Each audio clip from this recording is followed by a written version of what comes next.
Well, good morning, dear hearts. God bless you. Thank you for coming in. Be rich in just 1 second.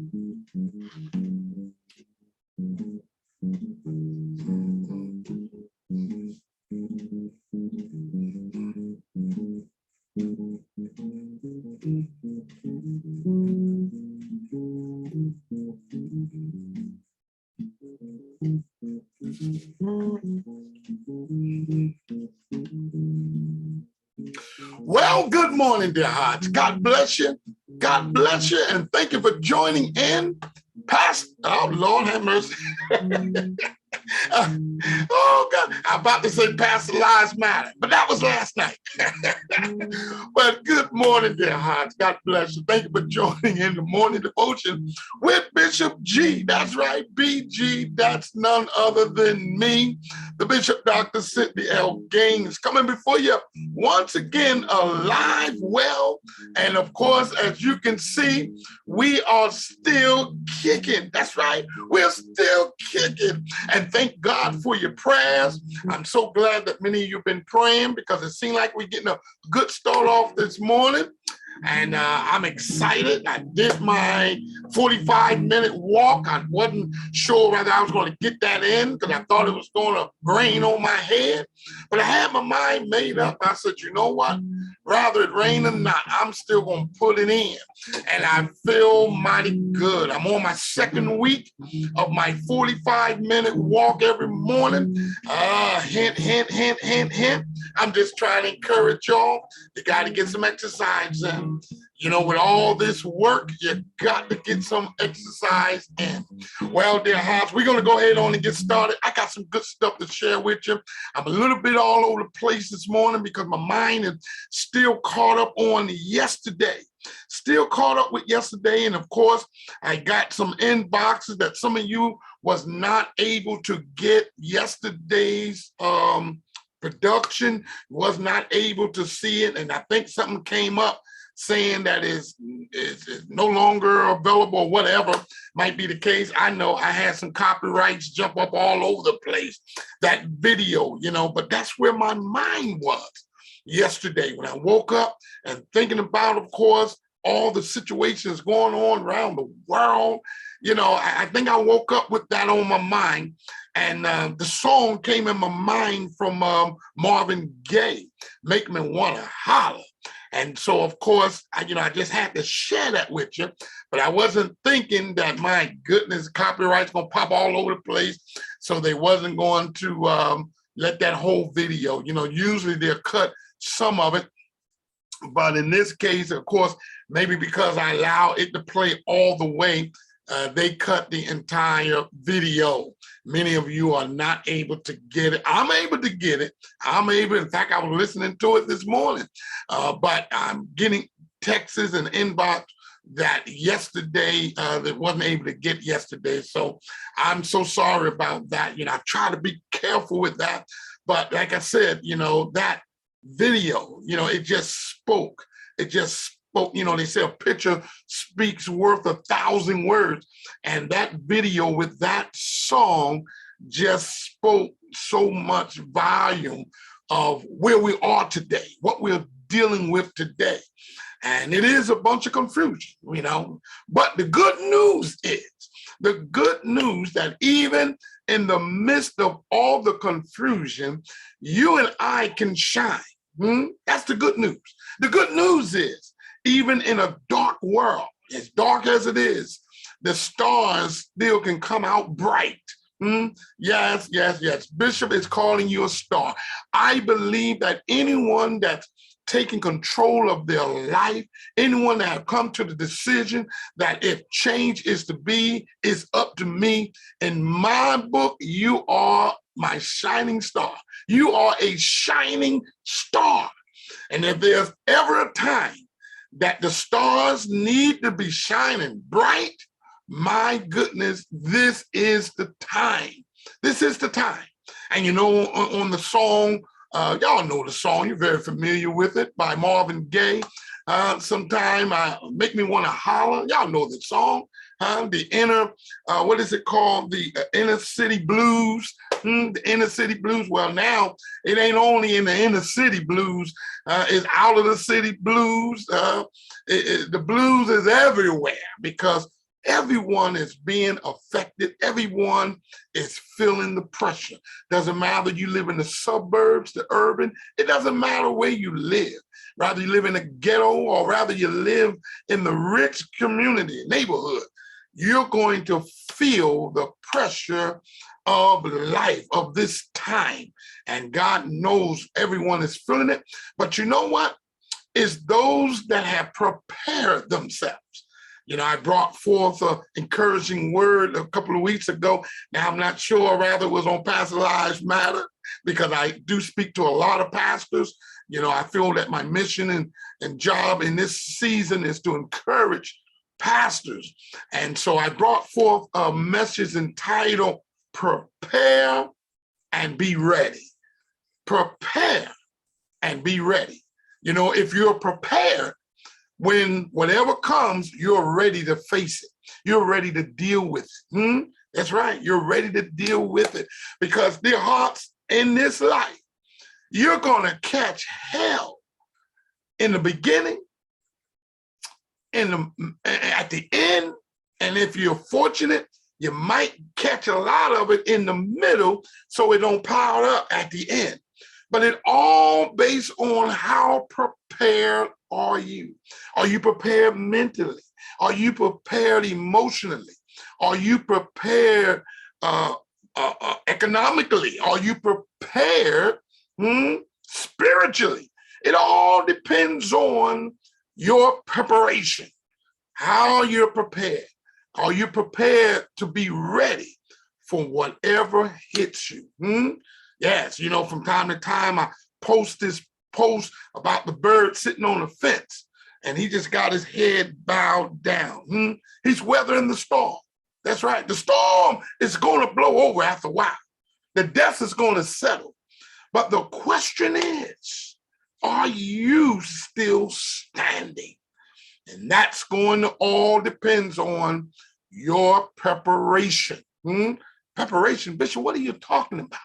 Well, I'm talking about your plan, planning your work and working your plan. But you have to make sure, first of all, that in your planning your work, that you're concise, that it's clear, Huh? You know where you're going, you know what you want, and you got the map, the road map in place to help you to get there. To help you to get there. Or are you wandering in the wilderness without a map, without a guide, without a compass? You're just wandering in the wilderness. Moses and those great people wandered there for 40 years. 40 years. And the trip was only a what, 3-day or 7-day trip? 40 years. Because they was not prepared mentally. They was not prepared emotionally. Wasn't prepared physically. When they left out of Egypt, they just left. My goodness, but man, it makes a difference when you're preparing. Huh? Your dream and your goal is to get out of poverty. Your dream and your goal is to be healed, to get away from that sicknesses. Whatever your dream and your goals is, the question is, are you preparing? Are you preparing to get out? And are you preparing to be ready when it happens? You know, I can imagine that day when the children of Israel was leaving out of bondage, the excitement. But you just cannot just be excited. You got to have a plan. What is your plan? And you got to have a written down plan. That's what it's going to take to keep us from hollering. Woo, Lordy, you know, hollering ain't gonna help nothing. That's right. But if you're planning your work and you're working that plan and you're diligent and you're consistent with it, and you're guarding yourself, you're proof guarded, from the negativity. That's right. Proof guard yourself. Guard yourself from the negativity. Guard your mind. Guard your emotions. Guard your ears.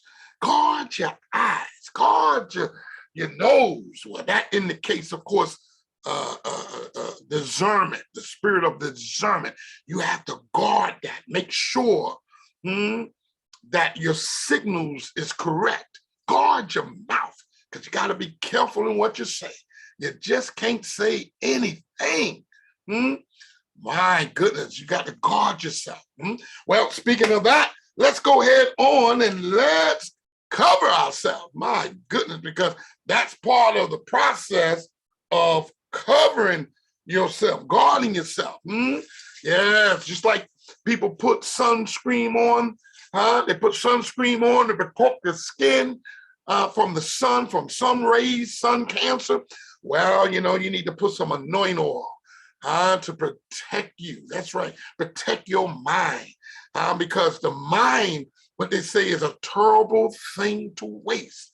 If you ain't careful, your mind will run away from you. You don't need your mind running away from you. You need to be thinking right. Even in the midst of confusion, you need to be thinking right every day. When you wake up, you're thinking right.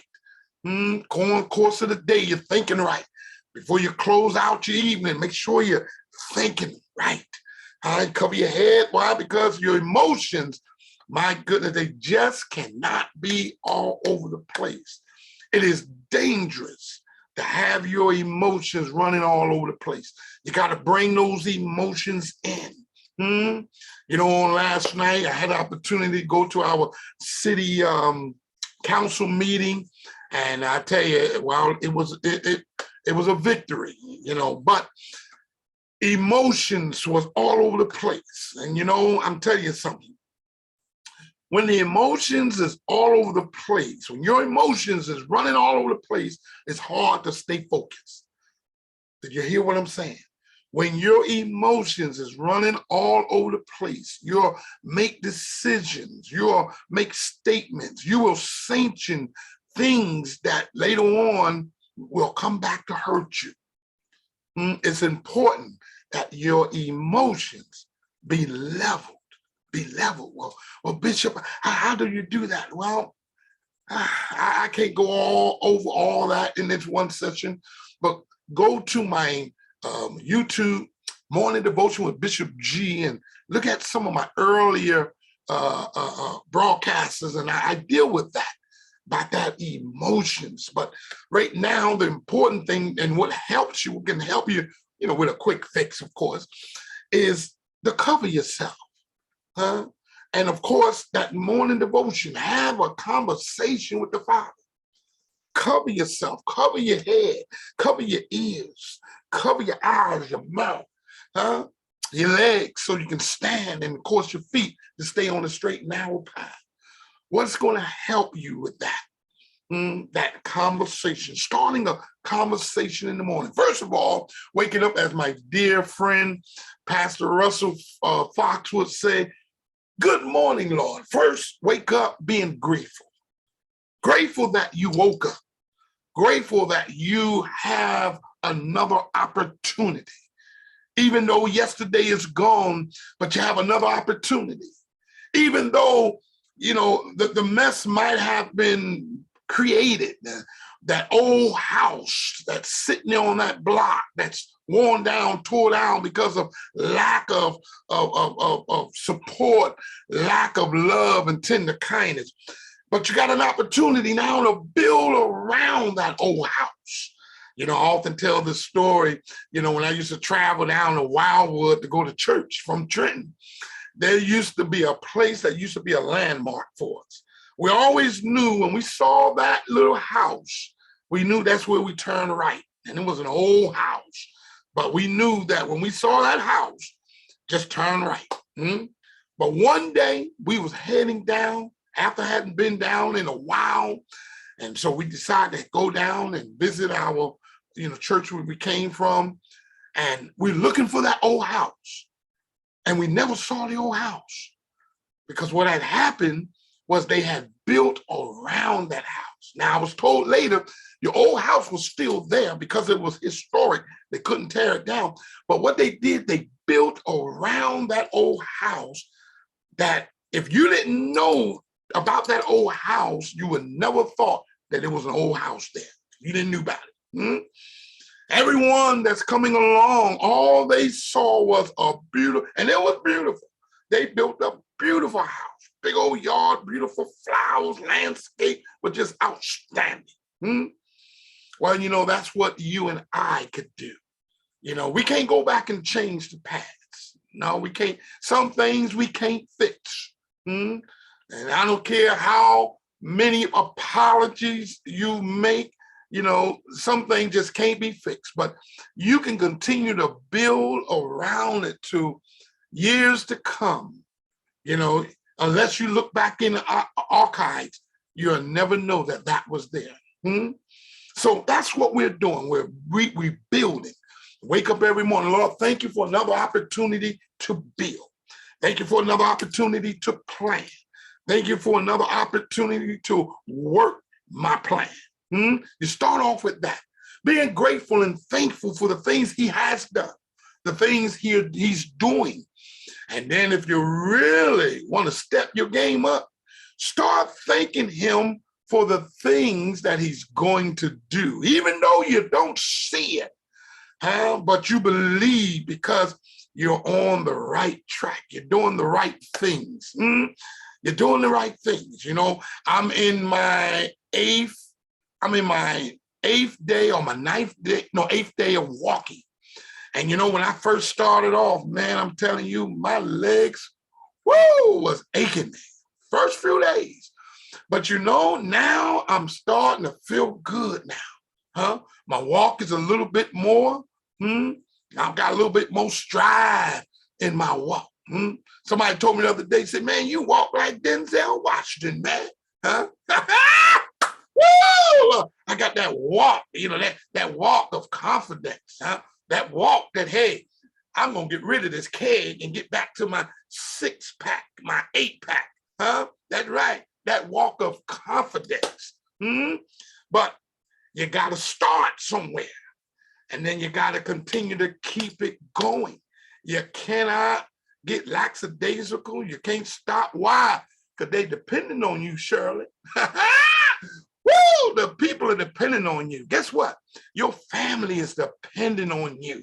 Your church is depending on you. Your business, the people that's working for you, or maybe those that you're working for, are depending on you.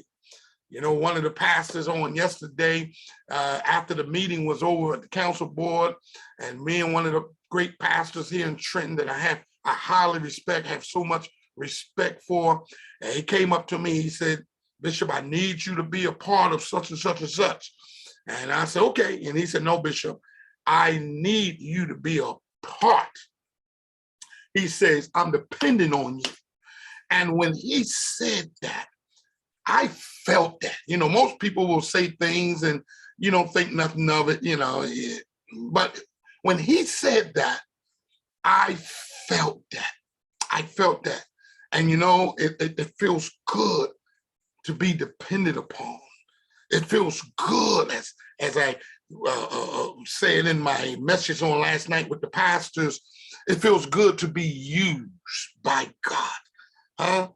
It don't feel good to be abused now, but it feels good to be used, and especially if we got a win-win situation.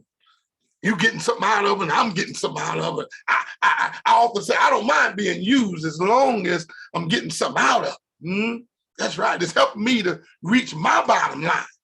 But now, if I'm not getting nothing out of it, and you're winning, you're getting everything out of it, that's not using. To me, that's called abusing. You know, you're abusing me now. Abusing me to help you to get the way you're going, and then you forget about me. You know, I look, enough of that. You know, no more of that kind of stuff. I done been through enough of that, and I'm sure many of you done been through enough of that. No, it's got to be a win-win situation. And don't mind. Listen, don't have a problem asking what am I going to get out of it, huh? Because believe me, the person that wants you to be a part of whatever, they came to you because they're getting something out of it.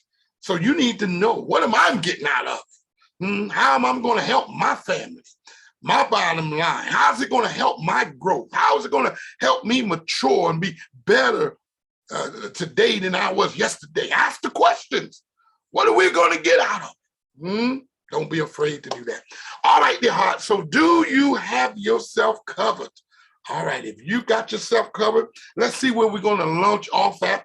I'm going to go back because I understand that yesterday many of you was not able to get it. And those that called it, you know, as we was going, you got it. But like, if you're like me, I like to go back and listen to it 2 and 3 times in that day, because it's one thing to get it in your ear, but you got to get it into your spirit. You got to get it into your spirit. If it ain't getting into your spirit, then you know what? What's the use? You know, I got this water. Now, that water looks real good. But if it's not going in my body, what good is it going to do? What good is it going to do? So we're going to go back over some things that we did yesterday, because as I said, you know, it's important. Everything is important if it's going to help you to be better and help you to achieve your goals, because that's what this is all about, right? It's about giving you the strength, encouraging you, uplifting you to get back into the fight. Now, of course, as I tell some folks that say, well, Bishop, you know, what about so-and-so? No, this is not what this platform is all about. This platform is about to encourage you, to inspire you, to uplift you, to get you to see that it ain't over. Your life ain't over. I don't care how old you are. I don't care how many mistakes you have made. As long as blood is still running warm in your vein, you still have opportunity to change that thing. That's right. You still have opportunity to change that thing. I told y'all the other day, I went to the doctor last week, got my blood work. I told the doctor, I said, I want to give me blood work on everything. I want to know everything about this body. And sure enough, my blood work came in the other day. And of course, I was bracing myself because I knew that, you know, I had some issues that I allowed myself to go You know, I allowed myself not to focus on me. I was like that man that go out, buy food, cook the food, serve the food, clean up after everybody eat the food, and then lie in the middle of the floor and almost die of malnutrition because I didn't eat. I didn't eat what I was serving. I didn't allow myself to sit at a table and get fed and get served.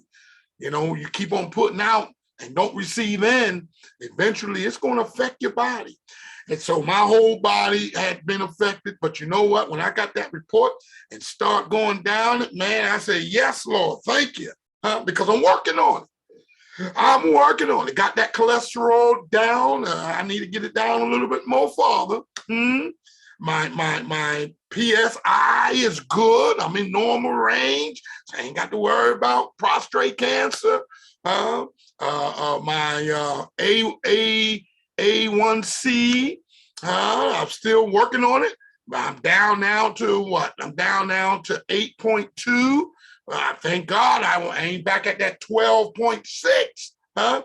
Woo, Lordy, that's right. Those that know about diabetes, you all know what I'm talking about, right?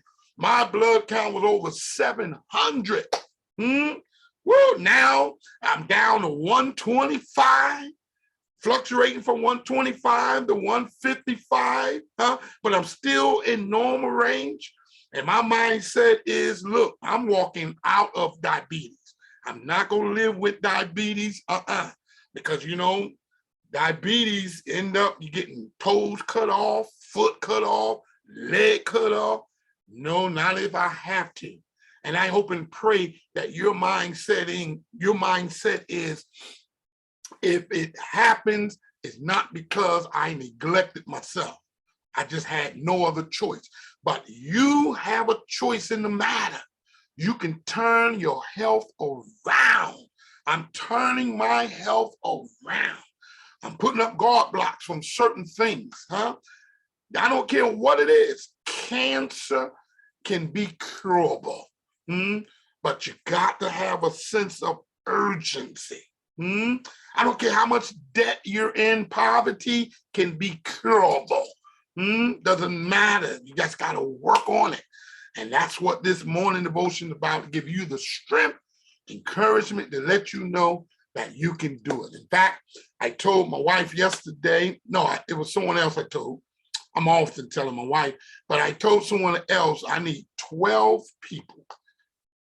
I need 12 people that will take these principles, these things that the Father is allowing me to give to you free. Free. I'm looking for 12 people to join me in a masquerade, in an evolution of change, making change. First, beginning with us, because that's where change has to take place. You got to change. There's got to be change in your personal life, change in your attitude, change in your decision making, change in the way you deal with people, the way you deal with business. There has to be change in how you look at yourself. That's right. You know, I was somewhere one day and a gentleman asked me, said, well, Bishop, why do you address yourself as Bishop Dr. Sidney L. Gaines? Why can't you just address yourself as Gaines or Sidney? I said, well, listen, I feel good about my accomplishment. I feel good about what I have obtained over the years. I feel good of who I am. I feel good about me. Now, I don't have no control over how other people feel about me, but I feel good about who I am and who I have become, because you don't know the hell, even from birth. Don't you know it took me 9? Well, no, actually, I was a premature baby, so I came here in 7 months instead of 9. 7 months, weighing 2 pounds and a quarter, as I'm told. 2 pounds and a quarter. My bed used to be a shoebox about this big. So it took me 7 hell of a months to get here. And then after I got here, I had to stay in the hospital for a few months because I was premature. They had to keep me in the hospital. I wasn't planning on, well, I wasn't going to make it, you know. I wasn't going to make it.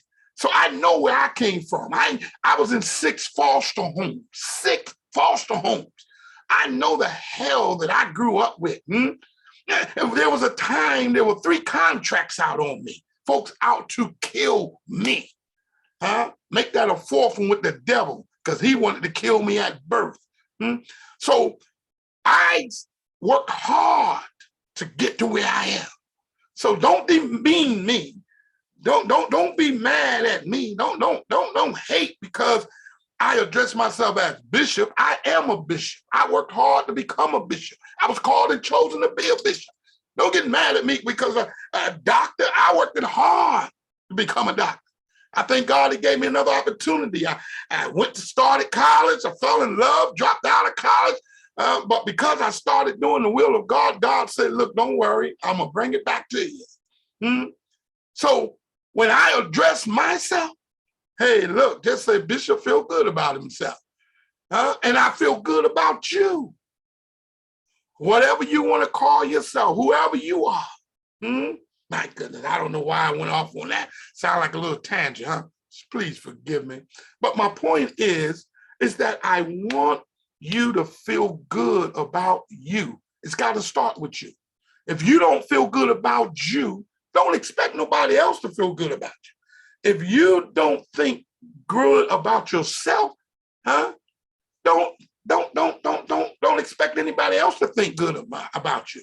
Now, of course, there is a difference between being conceited and being confident. Let me help you out with the two. When you're conceited, you putting other people down to make you look good. Now, that is not good.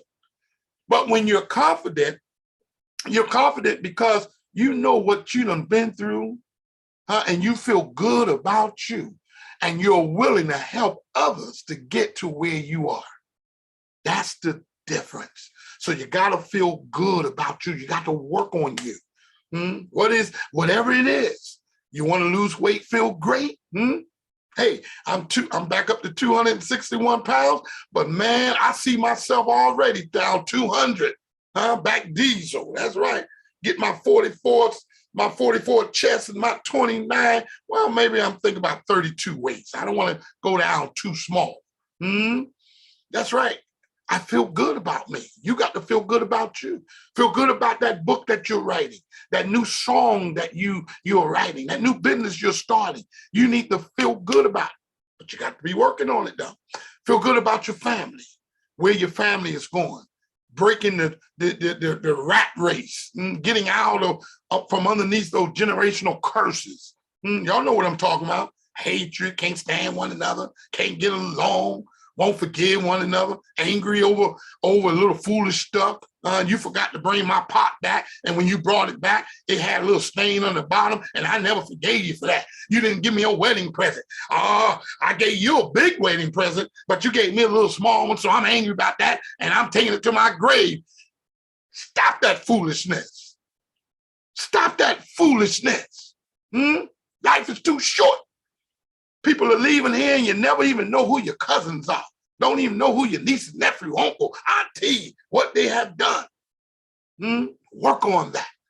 Your church. My goodness. God brought this pandemic, I believe, one good reason. Well, let's put it this way. God allowed the pandemic for one reason, to get the churches back on track. Now we can't brag about how many members we got.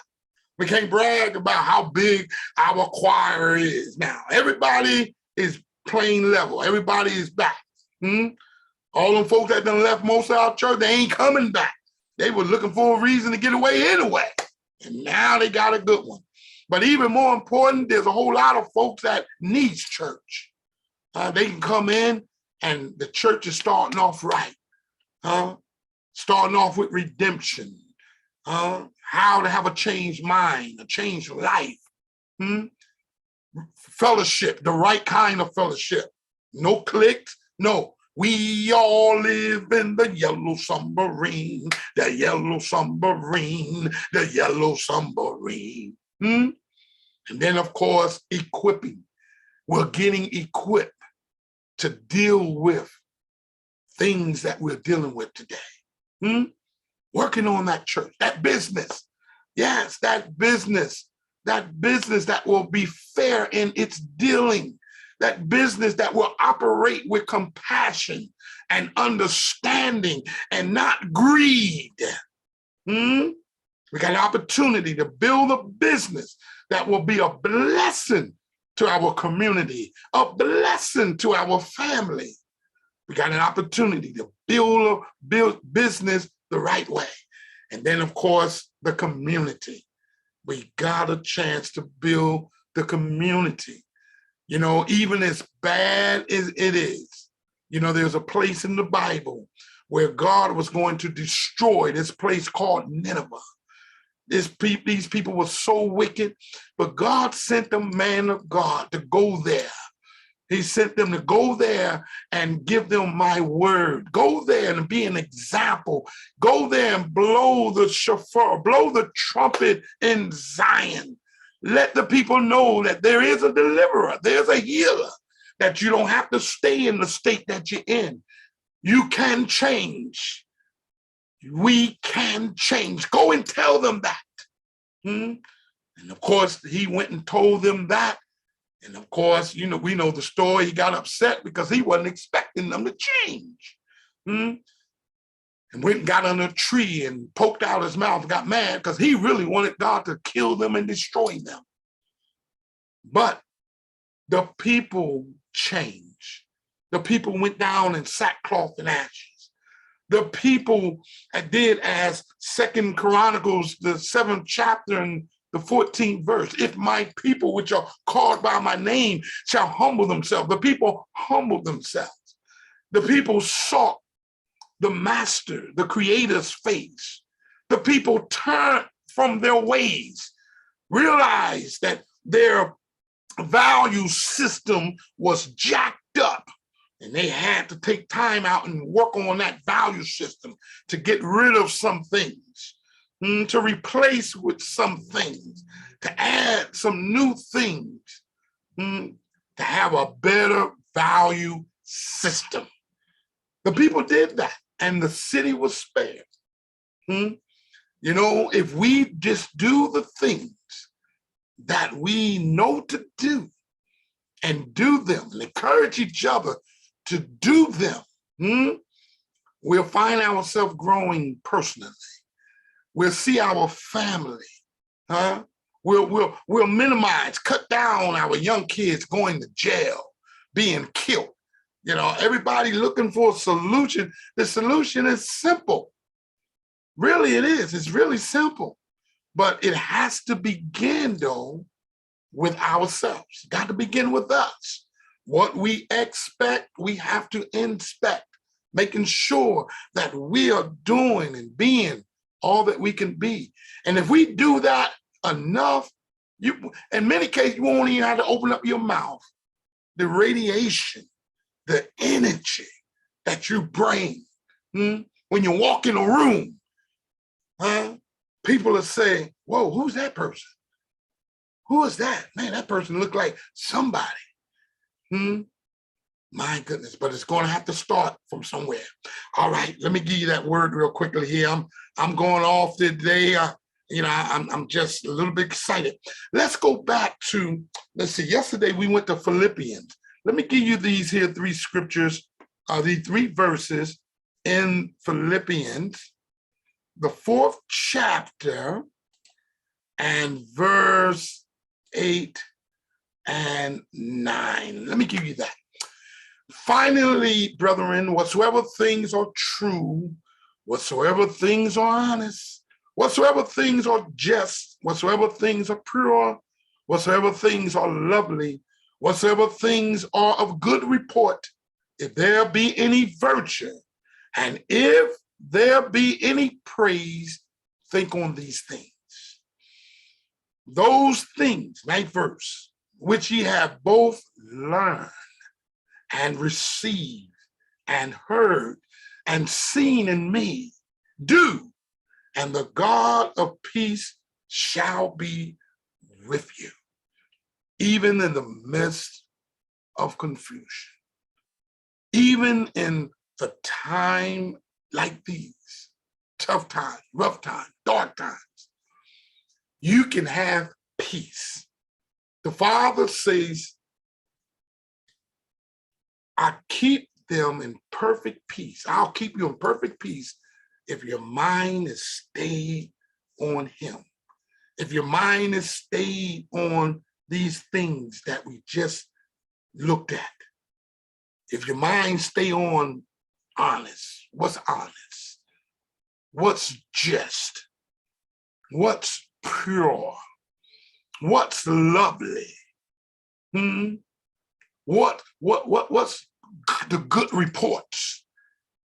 If you keep your mind on those things, dear hearts, I'm telling you, we'll be able to continue the journey, working on those things that are so important. I'm going to stop there, but I want you to do me a favor. I want you to go to YouTube, and I want you to pull up an old nursery rhyme. I'll pull up the video entitled "The Engine That Thought It Could." I want you to pull that up. All right, I was going to set to go over that again today, but I want you to pull it up. Go on YouTube and pull up "The Engine That Thought It Could." And I want you to listen. It's only about 3-4 minutes. I want you to listen to it. Then I want you to think on that. Look at yourself as being that engine, being that special engine, that engine that's overlooked, that engine that folks don't even think, that engine that's a friend with Rudolph the Red-Nosed Reindeer. Look at yourself as being that engine. And the only thing you have to do is put in your mind, I can, I think I can. I can, I think I can. I think I can become different. I think I can become better. I think I can become delivered and set free. I think I can. I think I can. I thought I could. I thought I could. Oh, I am. Well, dear hearts, God bless you. Lord be willing, we'll see you on next Sunday at 8:15. Don't forget, if you have not applied, subscribe to our YouTube page, Morning Devotion with Bishop G. Please do that. Go to Morning Devotion with Bishop G. Well, Bishop, why do you want me to do that? Well, you got family, you got friends, you got people that you know that can use this, that might not be on Facebook, but you can definitely send it to them from YouTube. Don't keep this to yourself. Share it with someone else. And besides, we have over almost 300 videos to help you to grow, to help you to be inspired, to be uplifted. All right, listen to them. All right, guys, we'll see you next week. God bless.